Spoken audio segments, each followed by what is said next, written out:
आदरणीय आमा बुबा, दाजुभाइ तथा दिदीबहिनीहरू, नमस्कार। जय घण्टी। पार्टी स्थापनाको 3रो वर्ष पुगेको यस बेला मैले यो अपिल 9725 नम्बरको थुनुवाका रूपमा भैरहवा कारागारबाट पठाएको छु। आशा छ कुनै न कुनै माध्यम र तरिकाबाट तपाईहरू बीच पुग्नेछ। तपाईहरूले मलाई दुई पटक कीर्तिमानपूर्ण मतका साथ संसदमा पुर्याउनु भयो। भर्खर जन्मिएको राष्ट्रिय स्वतन्त्र पार्टीलाई करिब 12 लाख मत दिनुभयो। त्यो मतले झस्केकाहरू चितवन र तनहुँको उपचुनावको परिणामले झन तर्सिए। स्वस्थ र प्रजातान्त्रिक विधिबाट रासोपासँग अब राजनीतिक प्रतिस्पर्धा गर्न सकिन्न र लुटको स्वर्ग भत्कन्छ भन्ने निष्कर्षमा पुगेपछि यिनीहरू म विरुद्ध षड्यन्त्रमा लागे।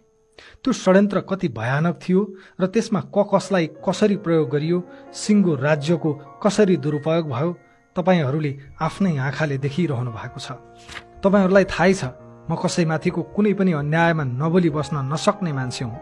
बोलेरै विश्व कीर्तिमान राखेको मान्छे पनि हुँ। तर यिनीहरूले यस्तो जाल थापे कि आफै माथिका अपराध र अन्यायमा पनि म बोल्न सकिनँ। मेरा कानुन व्यवसायीले निरन्तर भनिरहनु भयो, तपाईँ देशकै सबैभन्दा ठूलो आपराधिक गिरोहसँग न्यायिक लडाईँ लड्दै हुनुहुन्छ। एउटै आवेगपूर्ण वाक्यलाई दुरुपयोग गरेर यिनीहरूले थप कानुनी झमेलामा फसाउन सक्छन्। त्यसैले तपाईँ बोल्नु हुँदैन। 4 जिल्ला, 4 उच्च र पछि सर्वोच्चसम्म गरेर 9वटा अदालतमा, अब त पर्सा जिल्ला अदालत पनि थपियो। मुद्दा झुन्ड्याइएको व्यक्तिले कानुन व्यवसायको राय नसुन्न पनि मिलेन। तर यो मौनता अरूलाई भन्दा बढी मलाई नै बिझाएको थियो। चाहे अरू जतिवटा झुटा मुद्दा खेप्न परोस्, अब बोल्छु भन्ने लागेरै चैत 18 गते पार्टी कार्यालयबाटै घोषणा गरेँ, चैत 23 गते चितवनमा बोल्छु। संयोग भनौँ कि सत्य, परिणाम मेरा कानुन व्यवसायीले चेतावनी दिए जस्तै भयो। चैत 22 गते नै उच्च अदालतले मलाई थुन्ने आदेश गर्यो। अब त सर्वोच्च पनि थपिसकेको छ। म विरुद्धका षड्यन्त्र अझै सकिएका छैनन्। 2046 सालपछिका 36 वर्षमा यिनीहरूले कार्यपालिका, व्यवस्थापिका र न्यायपालिकालाई कसरी कब्जा गरिसकेका छन् आज संसारले देखेको छ। यो अपराधपूर्ण घेराबन्दीमा अब मैले जनताको अदालत बाहेक न्याय माग्न जाने अर्को ठाउँ छैन। राज्य यिनैको, अड्डा अदालत यिनैको, मिडिया समेत यिनैको। राज्यका सारा अङ्ग र संरचना यिनकै भर्ती केन्द्र।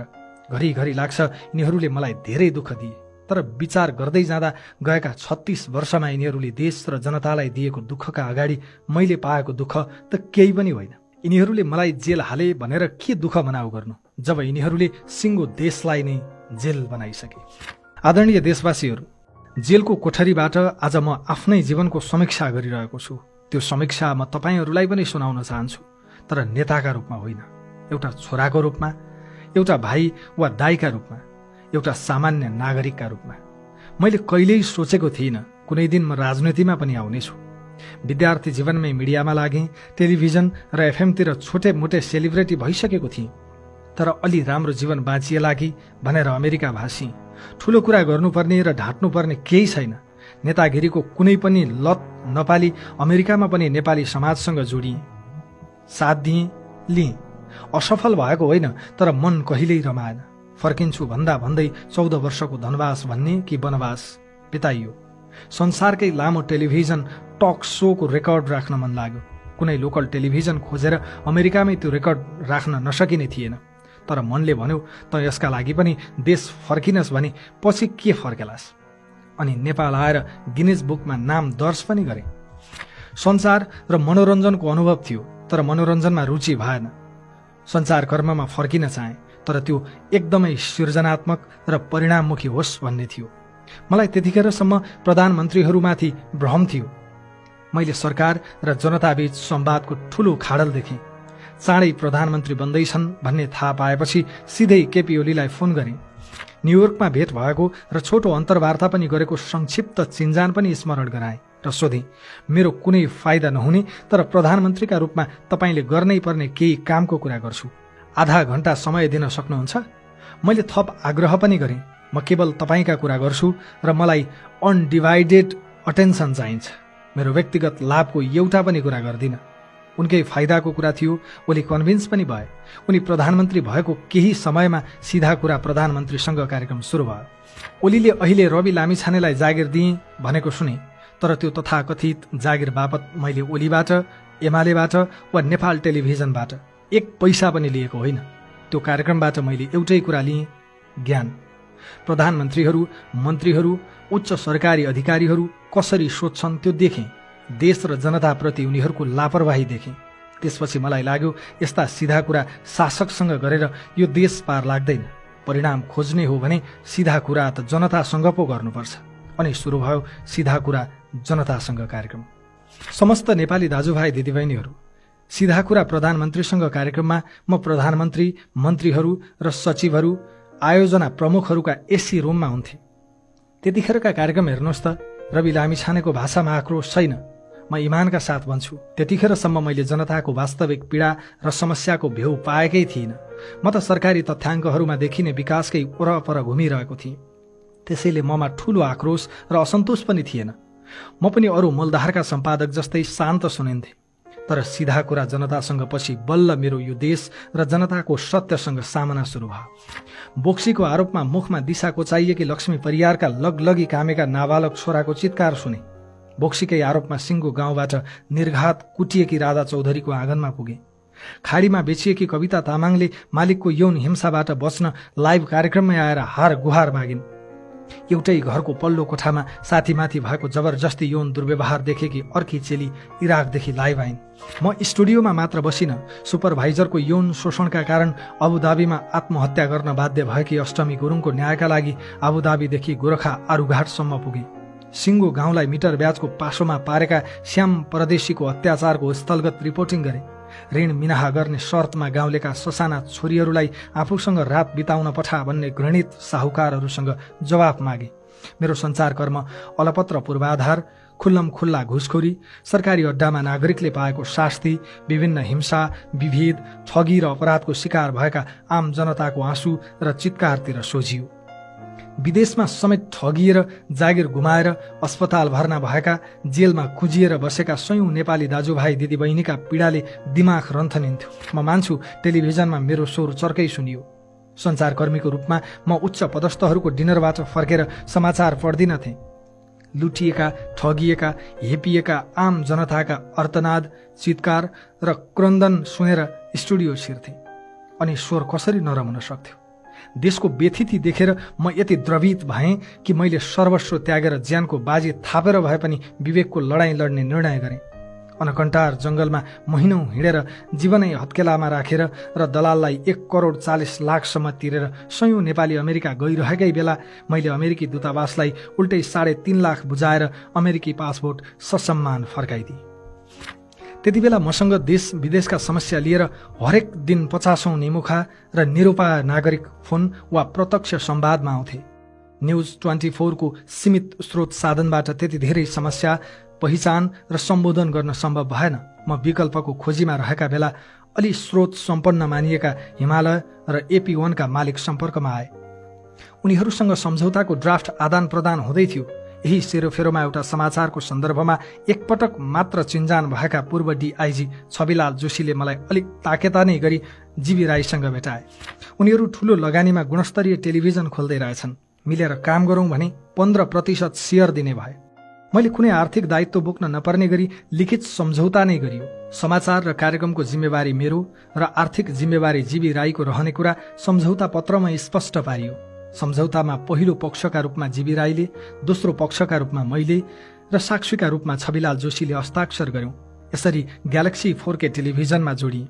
यसअघि जीवी राईको 7 पुस्तासँग र उनी सम्बद्ध कुनै व्यापारी, व्यवसायी, परिवार, आफन्तसँग मेरो 7 पुस्ताको नातागोता, चिन्जान, भेटघाट, सम्पर्क, व्यापार, व्यवहार केही थिएन। आदरणीय दाजुभाइहरू, न्युज 24 को तुलनामा म एउटा कार्यक्रममा सिङ्गो स्टेशनको नेतृत्वकर्ता भएँ। स्टुडियो सानोबाट विशाल भयो। सञ्चारकर्मीको सञ्जाल अझ ठूलो भयो। टेलिभिजनको स्क्रिन अझ उज्यालो भयो। तर मैले थाहा पाएँ, जतिसुकै ठूलो टेलिभिजन भए पनि गैर जिम्मेवारले शासन गरेको देशमा बढीमा कराउन मात्र सकिन्छ, बदल्न केही सकिन्न। यो देशमा जिम्मेवारीमा भएकाहरूलाई कराएर, सम्झाएर र नागरिकका पीडा देखाएर केही फरक पर्दैन।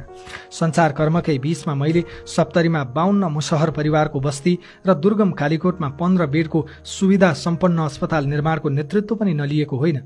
विदेशमा अलपत्र कैयौं नेपालीको उद्धार नगरेको पनि होइन। कोभिड महामारीमा विपन्न नागरिकसम्म अक्सिजन र खाद्यान्न पुर्याएकै हो। यी कुरालाई उपलब्धि मानेर म आत्मरतिमा रमाउन पनि सक्थेँ, तर देशको बृहत चित्रमा हेर्दा मलाई मनैदेखि लाग्यो यी सबै उपलब्धि एउटा विषाक्त समुद्रबाट केही थोपा पानी निकाले जस्तो मात्रै हुन्। यो देशमा केही गर्ने हो भने व्यथितिको ज्वरो नै उखेल्नुपर्छ। अनि सल्लाहमै निशुल्क पाएको सेयर निशुल्कै फिर्ता गरेर म ग्यालेक्सी टेलिभिजनबाट बाहिरिएँ। सञ्चारकर्म छोडेर राजनीतिमा आउने निर्णय त गरेँ, तर प्रवेश कसरी? मसँग दुई विकल्प थिए, या त स्थापित पार्टीभित्रै छिरेर हस्तक्षेप गर्ने या नयाँ पार्टीका संरचना खडा गरेर स्थापितलाई घचघच्याउने। दुईवटै विकल्पमा घनीभूत छलफलमा लागे, तर स्थापित दलहरूको दलदलमा छिरेर अल्मलिनुभन्दा उपयुक्त निष्कर्ष निस्कियो नयाँ दल गठन। यो पनि कम चुनौतीपूर्ण कहाँ थियो र? पार्टीको नेतृत्व गरिदिन आग्रह गर्दै म कसको दैलोमा पुगिन। देशले मानेका र समाजले चाहेका प्राय सबैसँग मैले कल्पना गरेको दलको नेता बनिदिन आग्रह गरेँ। म सघाउँछु, तपाईँहरूले नेतृत्व गरिदिनुहोस् भने धेरैले मानेनन्। सन्दुक रुइतदेखि कुलमान घिसिङसम्म, राजेश हमालदेखि अनिल केशरी शाहसम्म यस्ता कैयौं व्यक्तिसँग पार्टीको नेतृत्व गरिदिन हार गुहार गरेँ। कसैले विश्वास नगरेपछि मात्रै म आफै सभापति भएर पार्टी दर्ता गरेको हुँ। पार्टी खोलिसकेपछि पनि नेतृत्व लिनुस् वा कम्तीमा पनि उम्मेद्वार बनिदिनुस् भनेर मैले कैयौं ढोकाहरू ढकढकाएँ, तर मेरो चुनाव प्रचारको समय नष्ट मात्रै भयो। धेरैले मानेनन्। जनताले रासोपालाई चौथो ठूलो पार्टी बनाए। करिब 11% समानुपातिक मत पायौं। नयाँले पनि के नापे भनेको सुनिन्छ कहिलेकाहीँ। हो, अपेक्षा गरे जति नभएको पक्कै होला, तर म सोध्न सक्छु, परिवर्तनका लागि जनताले दिएको मत पार्टी सभापतिका रूपमा रवि लामिछानेले व्यापारी र माफियालाई बेच्यो त? समानुपातिक मत भनेको नेतालाई बेचेको मत जस्तो बुझिन्थ्यो। नेताले या परिवार, नातागोता र दासहरूलाई सांसद बनाउँथे या व्यापारीलाई बेच्थे। त्यस्तै गर्यो त रासोपाले। प्रत्यक्षमा जस्तै रासोपाले आफूले पाएको समानुपातिक मतमा पनि जनताका सबैभन्दा प्रतिबद्ध प्रतिनिधि छान्यो। म गर्वका साथ सोध्न सक्छु, एसिड आक्रमणमा परेकी विन्ध्यवासिनी कंशकारलाई कहिल्यै संसदमा लैजान्थे यिनीहरूले? परदेश छोडेर फर्किएकी सुमना श्रेष्ठ यिनीहरूको पार्टीमा कहिल्यै अटाउने थिइन्? स्थापित भनिएकाहरूले कहिले दिन्थे मनिष झा र सन्तोष परियारहरूलाई पालो? देशको अर्थतन्त्र जर्जर हुँदा समेत डाक्टर स्वर्णिम वाग्ले जस्तो विश्वले मानेको अर्थविदलाई लत्याएकाले कहिले चिन्थे डाक्टर चन्दा कार्कीहरू? यिनीहरूले कहिल्यै प्रत्यक्ष निर्वाचनमा उतार्थे त तोसीमा र सोभिता जस्ता भरभराउँदा युवाहरूलाई? माफियालाई टिकट बेच्नेहरूले कहिल्यै मौका दिन्थे त हरि ढकालहरूलाई? मन्त्री बनाउँथे त विराज भक्त श्रेष्ठ, शिशिर खनाल जस्ता क्षमतावान युवालाई? वर्तमान व्यवस्था र संविधान मानेरै पुराना राजनैतिक दलभित्र रहेको विकृति विसङ्गति सम्बोधन गर्ने गरी हामीले नयाँ पार्टी बनायौं। आज रासोपा बिनाको प्रतिनिधि सभा कल्पना पनि गर्न सकिँदैन। जनताका होनहार छोराछोरीको संसदमा उपस्थिति, तिनको मेहनत र निष्ठाको राजनीतिलाई स्वीकार गर्न पनि यो देशका विद्वान विश्लेषकहरूलाई किन गाह्रो परेको हो मैले बुझ्न सकेको छैन। देशको परिस्थितिलाई मूल्याङ्कन गर्दै लम्बेतान आर्टिकल लेख्न र विश्लेषण गर्न रवि लामिछानेलाई पनि नआउने होइन, तर रवि लामिछानेले यस्ता विश्लेषणको प्रभाव देखिसकेको छ। मलाई यो देशको व्यथितिको थप व्याख्या गर्नु छैन, व्यथिति भत्काउनु छ। व्यथितिका वाहकहरूलाई निवेदन दिएर वा अनुरोध गरेर यो देशमा थितिको शासन सुरु हुँदैन। यिनीहरूलाई ललकारेर र धावा बोलेर मात्र थिति बसाल्न सकिन्छ। यिनीहरूलाई चुनौती दिएको मूल्य अहिले मैले तिरिरहेको छु, तर म विचलित छैन। यो आँट र संकल्प भत्काउन यो देशको इतिहासका सबैभन्दा ठूला ठगहरूले उल्टै मलाई ठग साबित गर्ने षड्यन्त्र गरिरहेका छन्, तर म अलिकति पनि अल्लिएको छैन। एकथरी साथीहरू सोध्नुहुन्छ, सरकारमा किन गएको? यसमा मेरो प्रति प्रश्न छ, जनताले हामीलाई दिएको 12 लाख हाराहारी मत यो देशमा हस्तक्षेप गर्न थियो कि संसदमा निवेदन गर्न? निवेदन, अनुरोध, आग्रह, बिन्ती त टेलिभिजनबाटै गरिरहेको थिएँ। कराउन मात्र त टेलिभिजनबाटै कराइसकेको थिएँ। हस्तक्षेप गर्न जनतासँग मत मागेको थिएँ। सत्ताबाटै हस्तक्षेपको प्रयास गरेँ। अब मूल कुरा भन्छु। रवि लामिछानेले पातालबाट ल्यायो बेचन झा। सरकार र समीकरण नै बदलिने गरी भयो त्यसको प्रतिक्रिया। रातारात मिले काङ्ग्रेस र एमाले। मान्छेहरू भन्छन्, तैँले गृहमन्त्रीका रूपमा बालकोटतिर किन आँखा लगाइस्? किन तर्साइस् बुढा नीलकण्ठका दाजु भाउजूलाई? मैले अतिरिक्त केही गरेको होइन, विधिको शासन प्रमाणित गर्न खोजेको मात्रै हुँ।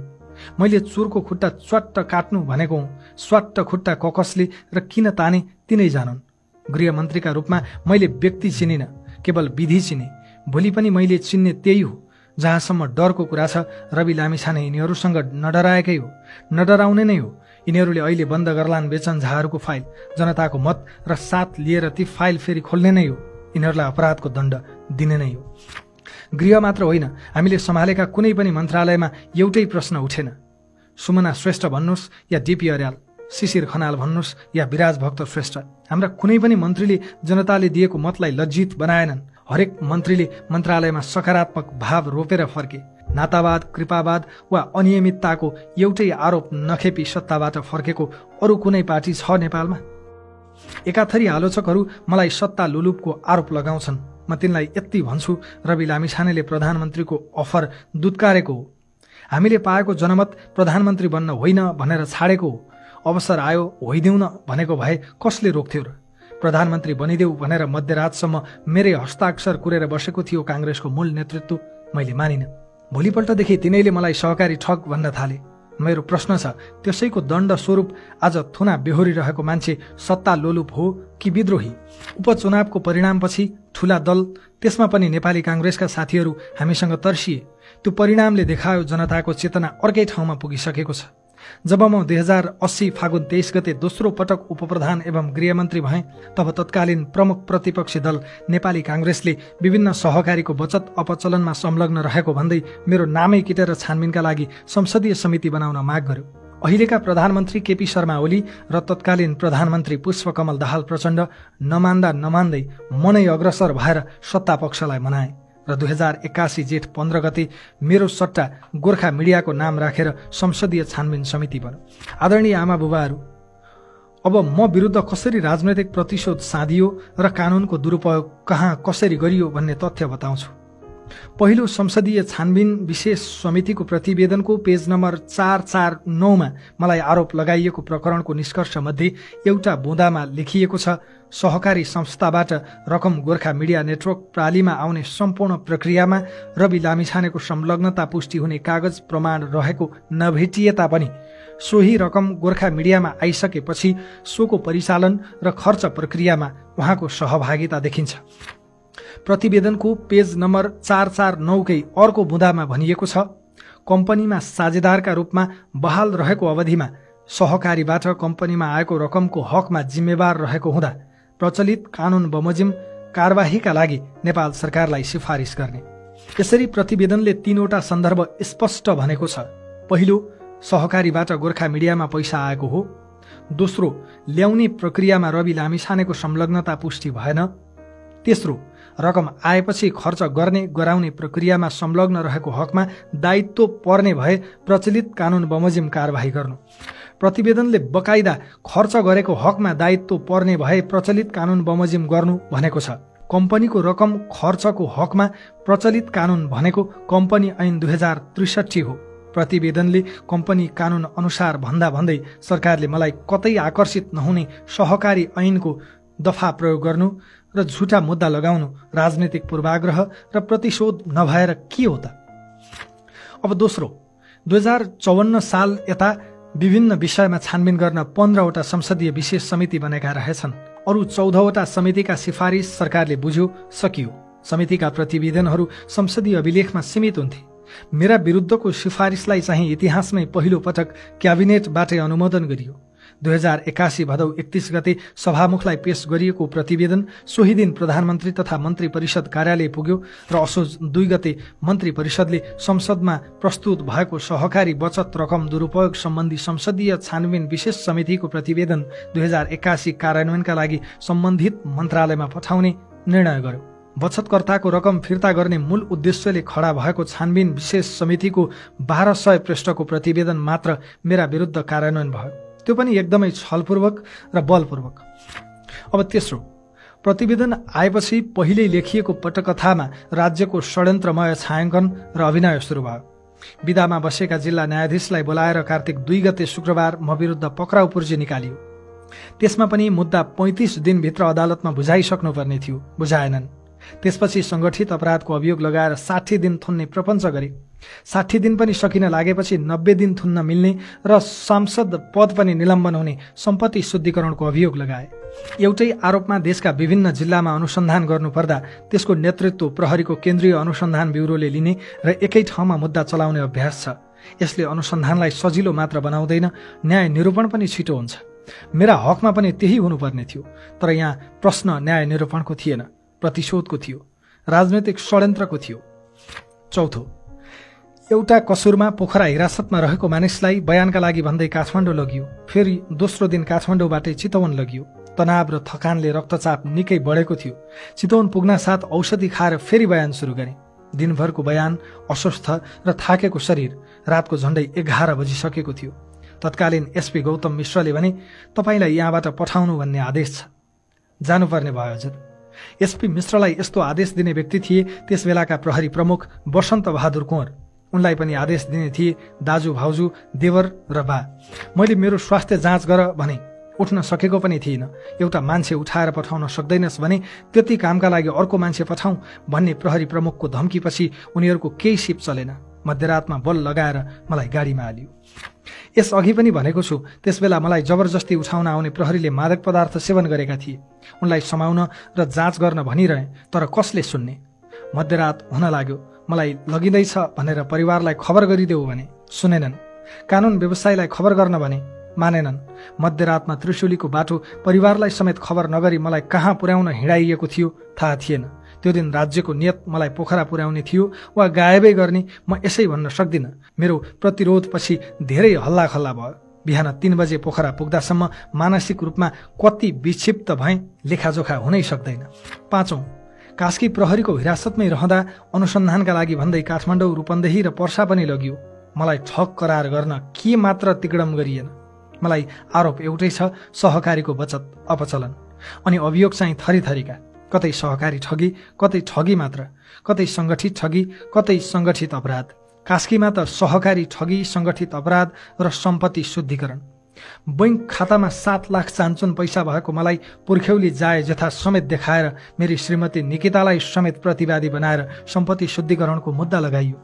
देशवासीले थाहा पाउनुपर्छ, जिल्ला प्रहरी कार्यालयबाट सहकारीसँग जोडिएर सम्पत्ति शुद्धिकरणको समेत मुद्दा खेप्ने पहिलो नेपाली नै यिनीहरूले रवि लामिछानेलाई बनाएका छन्। छैठौं, सहकारीका सञ्चालक नै रहेका काङ्ग्रेस एमालेका नेतामाथि के भयो, के गरियो? घरमै बसेर फरार भएकी काङ्ग्रेस सांसद माया राई स्वर्णलक्ष्मी सहकारीको तत्कालीन सहसचिवलाई खुलेआम संसद छिराएर हाजिर गर्न दिएर फर्काइयो। संसद छिरेपछिको जनदबाव थेग्न नसकेर मात्रै उनलाई पक्राउ गरिएको हो। केही दिनमै अदालतले जम्मा 10 लाख दरौटीमा छोडिदियो। काङ्ग्रेस उपसभापति धनराज गुरुङलाई सामान्य सोधपुछमै टारियो। एमाले नेता ऋषिकेश पोखरेलकी पत्नी अञ्जला अदालतमा हाजिर भएकै दिन सामान्य धरौटीमा छुटिन्। अझ अचम्म त सरकारी पक्ष उनीहरूका हकमा पुनरावेदन गर्न पनि गएन। मेरो हकमा के गरियो सर्लङ्ग छ। सातौं, सहकारी ऐन अन्तर्गतको कसुरमा 90 दिनभित्र अदालतमा अभियोग पेश गरिसक्नुपर्ने हदम्याद हुन्छ। म विरुद्ध 2080 माघ 22 गते जिल्ला प्रहरी कार्यालय कास्कीमा जाहेरी परेको दावी गरियो। त्यो दावी सत्य नै थियो भने त्यसको 90 दिनभित्र अर्थात् 2081 को जेठ 10 गतेभित्र अनुसन्धान सकेर जिल्ला अदालतमा मुद्दा लगिसक्नुपर्ने थियो। अनुसन्धानका लागि भन्दै 2081 कार्तिक 2 गते पक्राउ गरिएको मलाई 84 दिन हिरासतमा राखेर 2081 पुष 7 गते मात्रै कास्की जिल्ला अदालतमा मुद्दा दर्ता गरियो। कानूनमा तोकिएको हद म्याद नागी मुद्दा दर्ता गर्नु देवानी र फौजदारी कानूनको सामान्य सिद्धान्त विपरीत त थियो भने विशिष्टकृत कानून सहकारी ऐनमा हदम्यादको व्यवस्था हुँदाहुँदै सामान्य कानून मुलुकी अपराध संहिता 2074 को दफा 249 अनुसार मुद्दा चलाउन खोज्नु व्याख्यात्मक कानूनको सिद्धान्त प्रतिकूल पनि थियो। अनुसन्धान र अभियोजनमा हकदैया, क्षेत्राधिकार र हदम्याद एकदमै महत्त्वपूर्ण विषय हुन्। तर म विरुद्धको मुद्दामा यी तीनै विषयको पूर्णतः व्यवस्था गरियो र कानून अनुसार चल्दै नचल्नुपर्ने र चल्नै नहुने मुद्दा चलाइयो। आठौं, चैत 22 गते उच्च अदालत तुलसीपुरको बुटवल इजलासले मलाई थुनामै पठाउने निर्णय गर्यो। साँझ 7:30 बजेतिर। त्यसको केही मिनेट नबित्दै प्रहरी मलाई पक्राउ गर्न आइपुग्यो बेडरुममै। त्यस क्रममा प्रहरीले ज्यादती मात्रै गरेन, अन्तिम इच्छा नै सोध्यो। पक्राउ पूर्जी समेत लिएर नआएको प्रहरीले मेरो बेडरुममै बसेर पूर्जी बनायो। पक्राउ गर्न आएको काठमाडौँ उपत्यका अपराध अनुसन्धान कार्यालयको टोलीले दिएको पूर्जीमा अदालतको अनुमति पत्र बमोजिमको पक्राउ पूर्जी लेखियो, जबकि उनीहरूसँग अदालतको अनुमति पत्र नै थिएन। जिल्ला प्रहरी परिसर काठमाडौँले सोही दिन चैत 22 गते दिएको पूर्जीमा फैसला कार्यान्वयनको आदेश अनुसार प्रहरी अनुसन्धानमा राखी अनुसन्धान गर्नुपर्ने भएकाले लेखियो। फैसला कार्यान्वयनका लागि न अनुसन्धान गर्नुपर्छ न हिरासतमा राख्नुपर्छ, थुनामा पठाउने हो।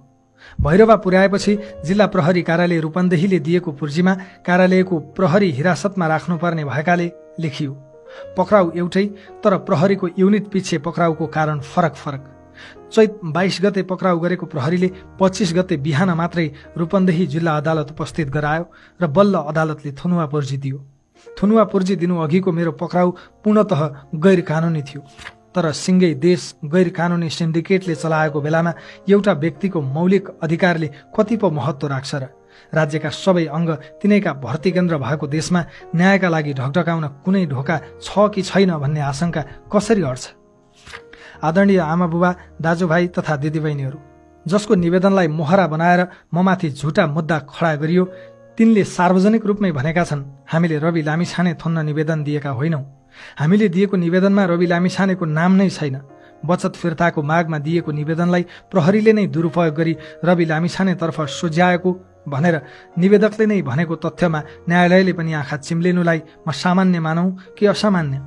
मेरै निवेदनलाई देखाएर रवि लामिछानेलाई थुनेको भए म त्यो पापको भागीदार बन्दिन भनेर निवेदककर्ताले सार्वजनिक रूपमा भन्दा पनि त्यसको सुनवाई हुन्न भने यो विधिको शासन हो कि जङ्गलराज? मेरो कार्यकालमा ग्यालेक्सी टेलिभिजनमा जीबी राईले गरेको लगानीको स्रोत हेटौँडाको जग्गा बिक्रीबाट आएको पैसा हो भनेर कम्पनीको अडिट रिपोर्टमा बकाइदा उल्लेख छ। अडिट रिपोर्टमै भनेपछि यो देशमा व्यावसायिक साझेदारको सम्पत्तिको स्रोत खोज्न को गएको छ र जान्छ? न कानुनले नै खोज्नुपर्छ भन्छ, न अधिकार हुन्छ साझेदारलाई। टेलिभिजन सुरु भएको 1.5 महिनामै छविलाल जोशी अमेरिका गए। जीबी 7 देशमा रहेका कम्पनीका मालिक हुँ भन्थे, नेपालमा भेटिँदैनथे। काम रोक्न भएन, कर्मचारीको तलब रोक्न भएन, आर्थिक कारोबार रोक्न भएन। 7 महिनाभित्र टिभी खोल्ने सम्झौताको बुँदामा हस्ताक्षर गरेको छु। म फिल्डमा पनि गइरहन्थेँ। लेखाका साथीहरू चेकमा सही गरेर छाडिदिनुहोस् न सर भन्थे। त्यही बेला कोरोनाको दोस्रो भेरिएन्ट चलिरहेको थियो। त्यसमाथि पैसा जीविकै, दायित्व जीविकै, लेखापाल जीविकै। जीविको आर्थिक कारोबारमा त्यो बेलासम्म कहीँ कतै प्रश्न उठेको पनि थिएन। कम्पनीमा रवि लामिछानेले कुनै आर्थिक दायित्व लिने छैन भनिएको लिखित सम्झौता छँदै थियो। त्यस्तो प्रबन्ध निर्देशकसँग मुख्य लगानीकर्ताले भनिसकेपछि चेकमा सही गर्दिन भन्न सक्ने नैतिक आधार पनि थिएन। ती मध्येका केही चेकहरू भविष्यमा म विरुद्ध षड्यन्त्रका ठूला हतियार हुन्छन् भनेर त्यतिखेर मैले कसरी कल्पना गर्नु? 3 वर्षपछि 1 ट्रक कागजहरू खोतलेर हेर्दा जीबीको निजी खाताबाट सम्झौता बमोजिमकै पैसा मेरो निजी खातामा आउँदा जीबीले आफ्नो खातामा सहकारीबाट पैसा ल्याएको रहेछ भन्ने पत्ता लाग्यो। मेरो मानवीय क्षमताले जीबीको व्यक्तिगत खातामा कहाँबाट पैसा आएर बसेको छ भनेर देख्न सक्थ्यो र? यो दुनियाँमा कसैको ह्युमन क्यापासिटीले भ्याउने कुरा हो त्यो? रवि लामिछानेले अर्बौं ठगेको प्रमाण हामीसँग छन्। आफै निवेदन दिएर सहकारीबाट पैसा निकालेका प्रमाण छन् भनेर संसदमा सादा कागज देखाउँदै गर्जेका नकचराहरूले अहिलेसम्म के दिए त प्रमाण? यिनले महिनौं लगाएर खोजे, तर कुनै एउटै सहकारीमा रहेछ त रवि लामिछानेको ऋण पाऊँ भन्ने एउटै निवेदन? कुनै सहकारीमा भेटियो त रवि लामिछानेको एउटै हस्ताक्षर? कुनै सहकारीमा रहेछ त रवि लामिछाने पदाधिकारी, सदस्य, कर्मचारी? पदाधिकारी, सदस्य, कर्मचारी नै नभई कसैले ठग्न सक्छ त सहकारीलाई? अनि पदाधिकारी नै रहेकाहरूलाई अदालतले 2-4 लाख धरौटीमा छोडेको देशमा म सहकारीमै नजोडिएको मान्छेलाई यतिसम्म प्रताडित गरेपछि देशमा जिउँदो देखिन्छ त कानुन, विधिको शासन र न्याय? यो देशमा नैतिकता छ भन्ने भ्रममा अब म छैन। त्यसैले कसैको मानहानिको दबावमा पनि छैन। यो लोकतन्त्र होइन जहाँ राज्यका अङ्गबीच शक्ति सन्तुलन होस्। यो त सीमित नेताहरूले पछिल्ला 36 वर्षमा तयार गरेको आपराधिक सिन्डिकेट हो, जहाँ हरेक ठाउँमा यिनैका कार्यकर्ता र खेताला छन्। यिनीहरूले राज्यका अङ्गहरू सहित भागबण्डामा पारिएका संवैधानिक निकायहरूलाई समेत एउटै रावणका फरक टाउका बनाइसकेका छन्। अरू संवैधानिक निकाय छोडिदिनुस्, न्यायपालिकाकै अवस्था के छ? पूर्व न्यायाधीश सुशीला कार्कीको पुस्तक न्याय पढे मात्रै पनि सर्लङ्ग हुन्छ। न्यायाधीश बन्ने ढोका यिनैले खोल्छन्, यिनैले बन्द गर्छन्। नेताहरूले नचाहे संसदीय सुनवाई नै नगरेर न्यायाधीश र प्रधान न्यायाधीश बन्न दिँदैनन्। त्यसैले पार्टीकै कार्यकर्ता पनि हुन परेन। रोल क्रममा परेको न्यायमूर्तिले करियरकै बलि चढाएर म बबुरु रवि लामिछानेलाई किन र कसरी दिन्छ न्याय? जति माथि गयो न्यायपालिका त्यति बढी दबावमा किन छ भने न्याय परिषद र संसदीय सुनवाईका दुई तरबार हमेसा न्यायमूर्तिमाथि छन्। यो काल कोठरीबाट म घरिघरि सोध्छु, आफै यति अन्याय, दबाव र प्रभावमा बाँचेको न्यायपालिकासँग मैले अलि धेरै अपेक्षा राखेर अन्याय पो गरेँ कि? आदरणीय आमा बुबा, दाजुभाइ तथा दिदीबहिनीहरू, मेरा विरुद्धका आदेश लेख्नु अघि इजलासमा किन अस्वाभाविक गतिविधिको शङ्का हुन्छ म आफै चिन्तित छु।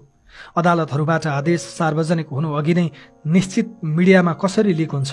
दिउँसै सकिएका बहस घण्टौँपछि जम्मा 5-7 पेजमै फैसला किन आउँछ? 24 घण्टामा फैसला गरिसक्नुपर्ने बन्दी प्रत्यक्षीकरण जस्तो रिट मेरै हकमा पटक पटक हेर्न नमिल्ने हुँदै 1 महिनासम्म किन लम्बिन्छ? मेरै मुद्दामा जिल्लाकै फैसला सदर भयो भनेर वेबसाइटमा आउँछ अनि एकैछिनमा फेरि मेटेर किन सच्याइन्छ? बुटवलमा आदेश भएको केही मिनेटभित्रै काठमाडौँमा प्रहरी मलाई पक्राउ गर्न बिस्तरासम्मै कसरी आइपुग्छ? आदेशपछि पूरा हुनुपर्ने कानुनी र अदालती प्रक्रिया त परको कुरा। पक्राउका लागि आवश्यक सामान्य कागजात समेत प्रहरीले कसरी मेरै बिस्तरामा तयार गर्ने आँट गर्छ? कसरी र किन सोध्छ अन्तिम इच्छा? म साँच्चै विस्मित छु। आफ्नो भन्दा पनि देशको नियति सम्झेर चिन्तित छु। अदालतको आदेश सुन्न बसेकी मेरी श्रीमती निकितालाई एक्लै छाडेर आदेश सुनाउने कर्मचारी सोझै मिडिया किन र कसरी जान सक्छ? जबकि निवेदक पनि भएकाले सबैभन्दा पहिले आदेश सुन्ने हक निकिताको हुन्थ्यो। अब मेरो जीवनको उद्देश्य व्यक्तिगत उन्मुक्ति होइन, सीमित नेताहरूको अहिलेको आपराधिक सिन्डिकेटबाट सिङ्गो देशको उन्मुक्ति हो। रवि लामिछानेले नाकको डाँडी भाँच्नुपर्छ भनेको थियो भनेर निकै ट्रोल बनाइयो, बनाइँदैछ। म आज यो काल कोठरीबाट दोहोर्याउँदैछु, राज्यको पुनर्संरचना गर्ने नै हो। ममाथि अत्याचार गर्ने लोकतन्त्र होइन, ओली थापाहरूको कुटिल षड्यन्त्र र लेखक बडालहरूको कानुनी प्रपञ्च हो। विधिको शासन त यिनीहरूले उहिल्यै समाप्त पारिसकेका हुन्। हरेक संवैधानिक निकायमा यिनले धारिला हतियार लुकाएका छन्। यो सिन्डिकेटमा केही सीमित नेताहरू बाहेक कोही सुरक्षित छैन। अब देशलाई मैले भन्नुपर्छ, म सिस्टम भित्रैबाट न्यायका लागि प्रयास त गरौँला, आश्वस्त छैन। यसो भनिरहँदा न्यायालयप्रतिको मेरो विश्वासलाई मैले दागबत्ती नै दिइसकेको छैन। ढिलो चाँडो ममाथिको अन्याय अदालतले देख्नेछ। जति चित्त दुखे पनि आश गर्ने अदालतभन्दा अर्को ठाउँ पो कहाँ छ र? अब म आफूमाथिको राजनैतिक षड्यन्त्र विरुद्ध जनताको अदालतमा पनि लड्न प्रतिबद्ध छु। आजबाट मैले आफ्नो मुद्दा दुनियाँकै सबैभन्दा ठूलो अदालत जनताको अदालतमा पनि दर्ता गराउने निधो गरेको छु। ममाथि राजनीतिक प्रतिशोध साधेको हो भन्ने लाग्नेले हस्ताक्षर गरी सहयोग गरिदिनुहोला। मेरो विपक्षमा अहिले जे जस्ता आधार देखाइएका छन् ती कुनै पनि सहकारीका होइनन्, कम्पनीका हुन्। चाहे बैंक खाता सञ्चालन, चाहे चेकमा हस्ताक्षर वा शेयर स्वामित्व, यी सबै कम्पनीसँग सम्बन्धित क्रियाकलाप हुन्। सहकारी संस्था बचत रकम दुरुपयोग सम्बन्धी विशेष छानबिन प्रतिवेदन 2081 कार्यान्वयनका नाममा ममाथि यति धेरै ठाउँमा, यति धेरै अदालतमा अत्याचार गरिँदैछ कि त्यही प्रतिवेदनले नेपालीमै भनेको छ, कुनै पनि सहकारीबाट ऋण ल्याउन रवि लामिछानेको कुनै भूमिका छैन। तर ममाथि राजनैतिक प्रतिशोध साधेर झुटा मुद्दा लगाइयो। ममाथि चलेका सबै मुद्दाका जाहेरीहरू यो सरकार बनेपछि, रमेश लेखक गृहमन्त्री भएपछि मात्रै दर्ता भएका हुन्। प्रहरीले तयार पारेर राखेको जाहेरीमा डर, लोभ, प्रलोभन र झुटो आश्वासन दिलाएर ल्याप्चे लगाउन लगाइएका निवेदनहरूमा मुद्दा चलाइएको छ। मेरा लागि मुद्दा चलाउन मान्छे हात समातेर ल्याउनु परेको छ। तर यिनका लागि मुद्दा चलाउनु परे यिनलाई को बन्छ करोडपतिमा जस्तै अप्सन दिन सकिन्छ? भन, कुन मुद्दामा अनुसन्धान होस् भन्ने चाहन्छौ? यिनले गरेको करतुत मध्ये यिनैले रोजेको एउटाबाट मुद्दा चलाउँदा पनि यिनको बाँकी जीवन जेलमा बित्छ। जाए जथा राज्य कोषमा दाखिला हुन्छ। समयले यो अधुरो, अपुरो र नेपाली जनताले देख्न चाहेको दृश्य चाँडै पूरा गर्नेछ भन्ने कुरामा म ढुक्क छु। मेरै हातले त्यो शुभ कार्यमा हस्ताक्षर गर्न पाएनन् भने पनि मेरा कानले त्यो समाचार अवश्य सुन्नेछन्। म मरेछु, मारिएछु भने पनि देशले एक दिन यो समाचार सुन्नेछ। परिवर्तनको घण्टी सिंहदरबार छिरिसकेको छ। एउटा बिन्दुमा पुगेपछि घण्टी बज्छ मात्र होइन, घण्टीले बजाउँछ पनि। अहिले म थुनिएको बुटवलको सुप्रिम सहकारीका विभिन्न तहका पदाधिकारी, शाखा प्रमुख र कर्मचारी नै धरौटीमा रिहा भएका छन्। सहकारीका तत्कालीन सचिव दिपेश पुन 4 लाख धरौटीमा रिहा भए। जीवी राई सम्बद्ध विभिन्न सहकारीमा सूचना प्रविधि विभागको प्रमुख रहेका भविश्वर अर्यालले 18,40,000 रुपैयाँ धरौटी बुझाएर पुग्यो।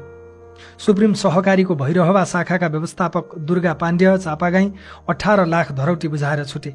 त्यही सहकारीका कर्मचारी पनि थुनामा छैनन्।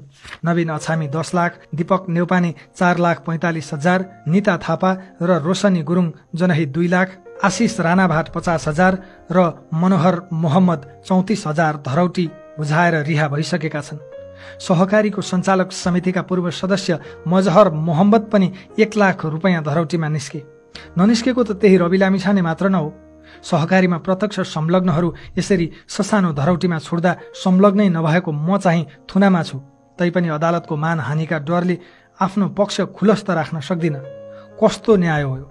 देशमा सबै सहकारी पीडितले पैसा फिर्ता पाएछन् भने पनि जीवी राई सम्बद्ध सहकारीका बचतकर्ताले कहिल्यै पाउने छैनन्। सुरुमा जीवी राईलाई केवल सहकारी ठगीको मुद्दा थियो। पछि रवि लामिछानेलाई फसाउन जीवीमाथि पनि सङ्गठित अपराध र सम्पत्ति शुद्धिकरणको मुद्दा लगाइयो।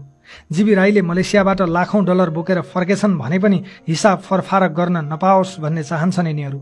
त्यसका लागि मेलमिलापको ढोका समेत बन्द गर्ने कानुनी प्रपञ्च रचिसकिएको छ। तर म बचतकर्तालाई जेलको बन्द कोठाबाट बाचा गर्न चाहन्छु कि यिनले बन्द गरेको तपाईँहरूको बचत प्राप्त गर्ने त्यो ढोका रवि लामिछानेले चाँडै नै तोड्नेछ र तपाईँहरूको आफ्नो बचत प्राप्त गर्नुहुनेछ। एउटा रवि लामिछानेको शिकार गर्न यिनीहरूले हजारौं बचतकर्तामाथि गरेको अन्यायको मूल्य एक दिन अवश्य चुकाउनेछन्। आफ्नो मात्र चिन्ता गर्न म यो अपिल पठाउँदै छैन। यिनीहरूले म माथि गरेको अत्याचार देशको अर्थ राजनीतिमाथि गरेको अत्याचारका अघि केही पनि होइन। यो देश यिनीहरूले तपाईहरूले देखे सोचे भन्दा धेरै बिगारेका छन्। राजनैतिक टाउकेहरू पतित भइसकेका छन्। आफैलाई झोले र दास घोषणा गर्न लगाइएका दलका कार्यकर्ताका लागि राजनीति सेवा होइन, धन्दा भएको छ। खर्चिलो राजनीति धान्न नेताहरू माफियाका खेताला भएका छन्। यिनीहरूले मेरो त केही भेटेनन्, तर मेरै जसरी यिनीहरूको पनि सम्पत्ति छानबिन हुने हो भने सबैजसो जेल जान्छन्। त्यसैबाट जोगिन राज्यका सबै अङ्ग कब्जा गर्नुपर्ने मजबुरी छ यिनीहरूको। संवैधानिक परिषद र न्याय परिषदलाई हतियार बनाएर न्यायालय, अख्तियार, निर्वाचन आयोग लगायतका संवैधानिक संस्थाहरू कब्जा गरिसकेका छन्। निजामती र प्रहरी सेवा त 3 दशक अघि नै दलीयकरणको प्रयोगशाला भएको हो। राष्ट्र बैंक, बीमा प्राधिकरण र धितोपत्र बोर्ड जस्ता आर्थिक संस्थाहरू पनि बिचौलियालाई बेचिएका छन्। तपाईँ मात्र होइन, तपाईँ पछिको पुस्तालाई पनि यिनीहरूले माफियालाई बेचिसके। अब म रहँला नरहँला, तर मेरा केही सङ्कल्प छन्। भ्रष्टाचारको आर्थिक र राजनैतिक अपराधको टेको बनेको वर्तमान संविधान अब संशोधन होइन, पुनर्लेखन हुनुपर्छ। सबै उच्च पदस्थको सम्पत्ति छानबिन हुनुपर्छ। 2046 साल यताका सबै क्याबिनेटका निर्णयको पनि छानबिन हुनुपर्छ। संसदीय अस्थिरताबाट देशलाई मुक्त गर्न प्रत्यक्ष निर्वाचित कार्यकारीमा जानुपर्छ। प्रदेश सभा खारेज हुनुपर्छ। राष्ट्रिय सभालाई चुनाव हारेका नेता र आफन्त होइन, विद्वानहरूको सभा बनाउनुपर्छ। नेताहरूले खेलौना र भर्ती केन्द्र बनाएका सबै संवैधानिक अङ्गहरूको एकसाथ पुनर्संरचना गर्नुपर्छ। विश्वविद्यालयहरूबाट यिनको पार्टीका ब्यानर र होर्डिङ बोर्ड हुर्याउनुपर्छ। दलै पिछेका भातृ संगठनलाई पूर्ण रूपमा खारेज गर्नुपर्छ। राजनीति सफा गरेर र दोस्रो चरणको आर्थिक सुधारको कार्यक्रम ल्याएर युवा रोजगारी, लगानी र उद्यमशीलतामा फड्को मार्नुपर्छ। त्यसका लागि सडक भने सडकबाट, मतपत्र भने मतपत्रबाट शान्तिपूर्ण क्रान्तिका लागि देश तयार हुनुपर्छ। महाकाली वा अरू सन्धिका नाममा देशै बेचेर खाएकाहरू ढुक्कले सिंहदरबार छिरेका छन्। तिनलाई मुद्दा छैन। नक्कली भुटानी शरणार्थी वा भिजिट भिजाका नाममा जनता बेचेर खाएकाहरू संसदमा शेर सायरी सुनाइरहेका छन्। तिनलाई अनुसन्धानको डर छैन। सिङ्गै ललिता निवास र गिरिबन्धु निलेकाहरूलाई डकार्न पनि नडकारी सुखी नेपालीको उपदेश दिँदैछन्। तिनीहरूलाई कानुनको डर छैन। आज तिनै अपराधीहरूले चलाएको देशमा स्वदेशमै केही गर्ने सङ्कल्प लिएर अमेरिकादेखि फर्केको म रवि लामिछाने सबैभन्दा धेरै अदालतमा मुद्दा चलेको यो देशको सबैभन्दा ठूलो अपराधी जस्तो भएर कारागारमा बन्दी छु। सबैले मेरै बलि चढाउने भाकल गरेका छन्। कसैको राजनीति जोगाउन, कसैको सरकार बनाउन वा जोगाउन र कसैलाई उच्च वा सर्वोच्च पुग्न पनि मेरै बलि चढ्नु पर्यो। म एउटा मान्छे कति जनाको भाकलका लागि कति पटक रेटिने, कति टुक्रामा काटिने, सबको भागल पूरा गर्न रेटिँदा मसँग हाड छला र एकमुठी प्राण मात्र बाँकी छ। यति बेला मसँग सत्य बाहेक केही पनि बाँकी छैन। म ठुनिँदा मात्रै न्यायालयप्रतिको विश्वास कायम रहन्छ रे। आज सबै क्षेत्र जनताको प्रत्यक्ष निगरानीमा छ। मिडिया होस् या न्यायालय, जनताको अदालतमा ढिलो छिटो सबैले जवाफ दिनुपर्नेछ। एक न एक दिन सबैको श्वेत पत्र निस्कने नै छ। आदरणीय आमा बुबा, दाजुभाइ तथा दिदीबहिनीहरू, यिनीहरूको 36 वर्ष लामो कुशासनले यो देशमा परिवार अलग्यायो, समाज अलग्यायो, देश नै अलग्यायो। यिनले दिएको यातनाको आँसुबाट अब विद्रोहको नदी तयार भइसकेको छ। यी अपराधीहरू रवि लामिछानेसँग होइन, आफ्नै अपराधसँग डराएका हुन्। रवि लामिछानेप्रति तपाईँहरूको प्रेमसँग डराएका हुन्। यिनीहरूले बुझेका छन् यो देशमा अब कि रवि लामिछाने जेलमा हुनेछ कि यिनीहरू जेलमा हुनेछन्। कि षड्यन्त्रले जित्नेछ, म जेलमा सड्नेछु, कि तपाईँहरूको प्रेमले जित्नेछ, यिनीहरूले यो देशमा 36 वर्षका अपराधको मूल्य तिर्नेछन्। रवि लामिछाने परीक्षाका लागि तयार छ। बा हुन् कि दाई, भाउजू हुन् कि देवर, ती सबैले सुन्ने गरी फेरि दोहोऱ्याउँछु, रवि लामिछाने जस्तो सुकै परीक्षाका लागि पनि तयार छ। मलाई दृढ विश्वास छ काल कोठरीमै मारिएछु भने पनि यो देशले यिनीहरूको 36 वर्षका अपराधको हिसाब नमागी छोड्ने छैन। मेरा विरुद्ध जाहेरी दिनेहरूले बिस्तारै सत्य बोल्न थाल्नु भएको छ। बाँकीलाई अनुरोध छ, तपाईँहरू आफूलाई जन्म दिएका बा आमा र आफूले जन्म दिएका छोराछोरीको आँखामा आँखा जुधाएर भन्नुहोस् त, के रवि लामिछानेले ठगेरै तपाईँहरूले उजुरी दिनुभएको हो? रवि लामिछाने छ भनेरै कुनै सहकारीमा पैसा राख्नु भएको हो? तपाईँहरू मध्ये कतिजना पाप धर्ममा विश्वास गर्नुहुन्छ मलाई थाहा छैन, तर धर्मै नमान्नेलाई पनि पाप त लाग्छ।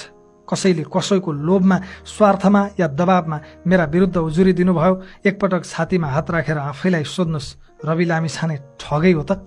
जसले यो पढ्नुभयो उहाँहरूले पढ्न नसक्ने आमा बुबालाई मेरो सन्देश सुनाइदिनु होला। तपाईँहरूको रवि लामिछाने यिनीहरूको काल कोठरीसँग डराएको छैन, आत्तिएको छैन, हिम्मत हारेको छैन। तपाईँको रवि लामिछानेसँग कारागारका पर्खालभित्रबाट पनि देशद्रोहीलाई तर्साउने नैतिक बल र साहस छ।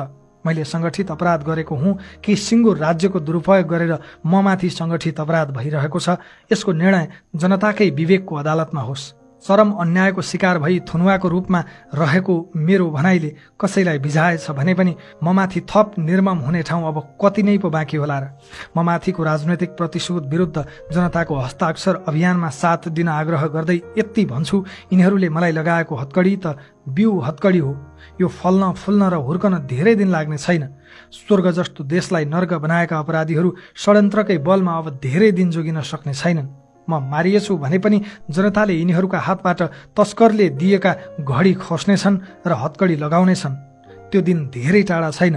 यति भनिसकेपछि अब मैले झन् यस बापत कत्रो मूल्य चुकाउनु पर्ने होला त्यसको हिसाब किताब पनि छैन, मलाई परवाह पनि छैन। धन्यवाद। जय घन्टी। 2082 असार, भैरहवा कारागार।